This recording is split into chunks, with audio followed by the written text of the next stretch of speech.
siya kanina, saya natin, tapos ngayon iiyak. Huwag kayo iiyak. Kasunod ang direktiba ni Secretary John Vic Remulla ng DILG na ipagbawal ang pag-iinom sa mga kalsada. Mas pinigting pa ng kabulisan ng kanilang operasyon sa Pasig City. Sa pinakahuling patrol na isinagawa ng Philippine National Police, particular ng Station 5 ng Pasig City, katuwang ang pamalang barangay, masusing binantayan ang mga lansangan laban sa iligal na inuman at paglabag sa curfew.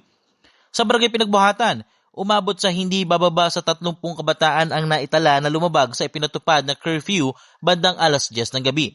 Agad naman silang pinauwi at pinaalalahanan habang iba ay isinilalim sa kaukulang proseso alinsunod sa umiiral na ordinansa ng lungsod.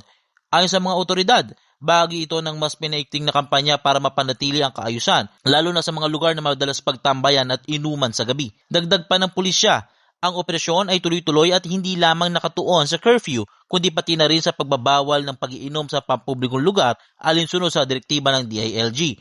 Layunin ng hakbang na ito na maprotektahan ng kabataan, maiwasan ng krimen at masiguro ang kaligtasan ng bawat residente sa lungsod. Paalala naman ng mga otoridad, sumunod sa batas, umiwas sa pag-inom sa lansangan at igalang curfew upang makaiwas sa parusa.